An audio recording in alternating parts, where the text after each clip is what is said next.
saya ingin tunjukkan ya, saudara katakan, Pak, lalu apa yang dilakukan oleh Roh Kudus? Nah, di dalam Yesaya pasal yang ke-11 ayat yang pertama dan kedua. Yesaya pasal yang ke-11 ayat yang pertama dan kedua. Dari situ Bapak Ibu dan semua saudara itu akan mengetahui lalu Roh Kudus itu sebetulnya seperti apa. Ya, Yesaya 11 ini mendeskripsikan Roh Kudus itu seperti apa. Ya, dari sini kita akan mengerti apa yang bisa Roh Kudus lakukan dalam kehidupan kita. Yesaya pasal yang ke-11 ayat yang pertama, suatu tunas akan keluar dari tunggul Isai dan taruk akan tumbuh dari pangkalnya, akan berbuah. Ini nubuatan mengenai Tuhan Yesus. Roh Tuhan akan ada padanya, yaitu Roh Kudus. Nah, Roh Kudus, ya, Roh Tuhan, itu yang pertama.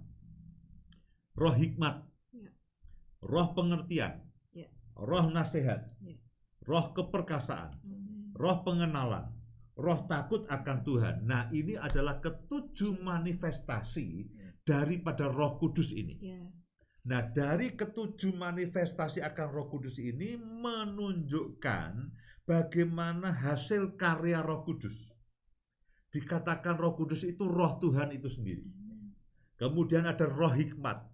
Hikmat ini bisa dikatakan seperti ini ya, kemampuan untuk memahami, kemampuan untuk kita merancang sesuatu, seperti seorang arsitek, seorang perancang yang merancang sesuatu. Kemudian pengertian terhadap segala sesuatu. Saudara perlu hikmat supaya saudara tahu apa yang saudara harus putuskan dan saudara kerjakan. Saudara perlu pengertian untuk saudara memahami akan situasi ini. Saudara perlu roh nasihat.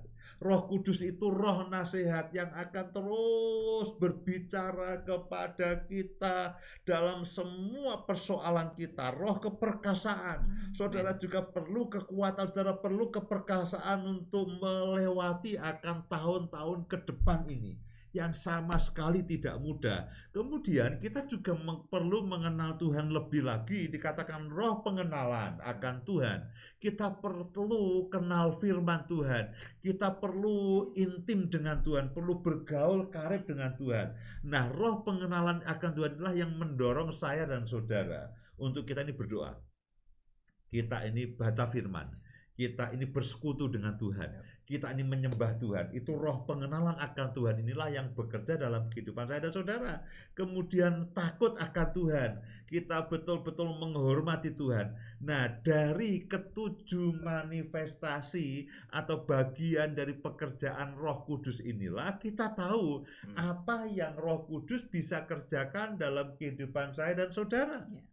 Mungkin saya tidak bisa bicara mengenai Roh Kudus hanya pada satu malam ini. Mungkin malam-malam berikutnya saya masih akan bicara mengenai Roh Kudus karena ini penting.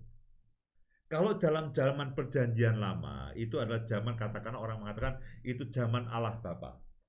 Zaman Injil itu adalah zamannya Yesus. Yesus datang di muka bumi, lalu dia memanifestasikan apa yang Bapa itu ingin lakukan. Yesus mengerjakannya, Yesus menyampaikan firman-Nya. Nah, setelah Yesus naik ke surga, lalu siapa yang bersama-sama dengan saya dan saudara? Roh Kudus. Amen.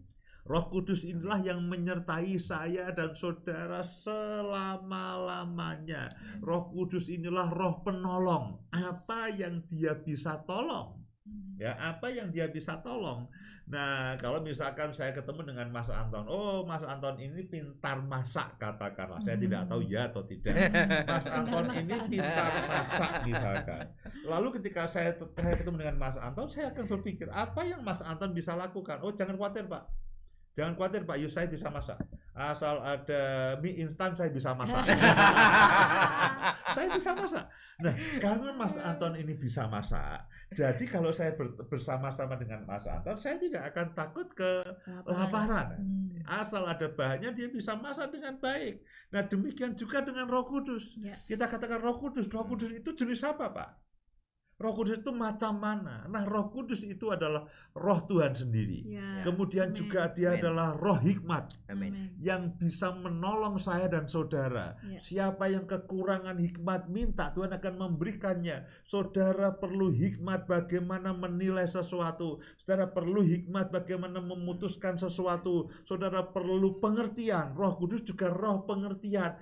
Kalau saudara diberi pengertian ketika saudara berusaha, bekerja, melayani, oh begini ya, pekerjaan ini seperti ini, oh ini caranya menjual barang ini. Nah, saudara itu bisa minta Roh Kudus.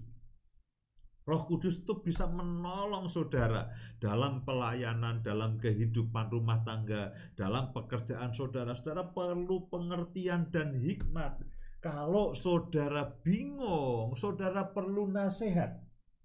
Ya, setiap kali kadang-kadang kalau saya berdoa untuk anak-anak saya, Tuhan, tolong Roh Kudus anak-anakku. Ya, mereka perlu nasihatmu, mereka Amin. perlu penghiburanmu, mereka Yes. perlu pertolonganmu. Aku Amin. berdoa, mereka sedang melakukan sesuatu, tolong Roh Kudus. Saya sering kali berdoa, beri nasihat kepada anak-anakku. Karena apa? Loh, memang Roh Kudus itu sukanya menasehati. Apa yang dia nasihati? Loh, dia itu kebenaran. Yang dia nasihati pasti kebenaran. Dialah yang akan mengungkapkan semua kebenaran kepada saudara dan saya. Karena Roh Kudus itu juga roh kebenaran. Di dalam Yohanes 14 ayat yang ke-20 juga dikatakan bahwa dia akan mengingatkan segala sesuatu yang Yesus pernah katakan kepada muridnya. Jadi Roh Kudus itu juga roh pengingat. Dia yang akan mengingatkan kepada saya dan saudara kebenaran. Nah, kebenaran itu yang kita perlukan. Apa yang harus kita lakukan seperti ini?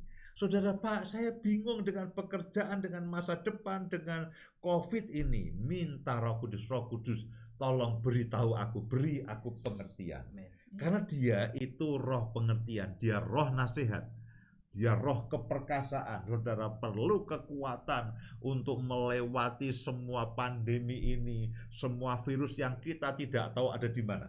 Kita betul-betul tidak tahu di mana. Kadang-kadang saya dengar ada orang-orang, ya saya ini sudah mengisolasi diri, saya sudah melakukan protokol kesehatan, saya sudah pakai masker tiap hari. Kenapa? Saya semua saya desinfektan, uang saya desinfektan, nasi saya desinfektan, semua ayam saya desinfektan. Kok saya masih tertular? Orang tidak tahu.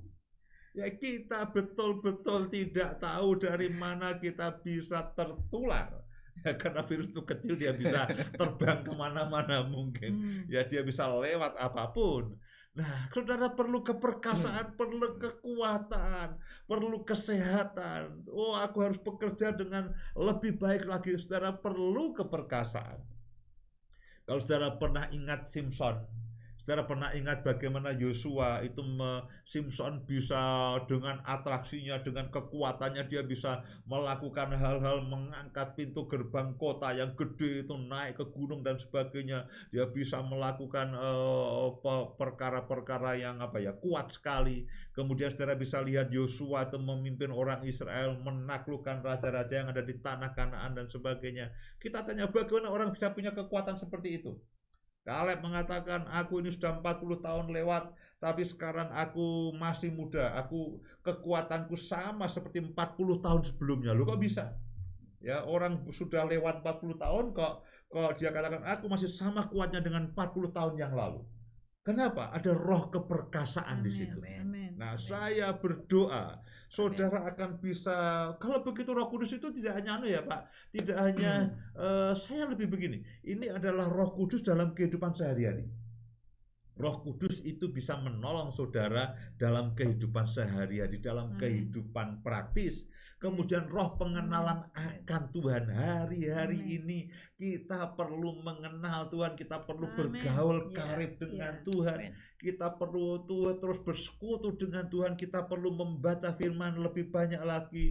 Bagaimana caranya? Minta Roh Kudus, aku ingin kenal Tuhan lebih lagi, aku ingin mengenal Tuhan lebih dalam lagi, aku ingin berdoa lebih banyak, aku ingin merenungkan firman Tuhan lebih banyak, aku ingin bersaat teduh lebih baik, aku mau melayani lebih baik. Roh Kudus yang akan menolong. Roh takut akan Tuhan, aku ingin terbebas dari semua dosa, saudara hidup dalam takut. Jadi yang bisa Roh Kudus kerjakan itu banyak sekali.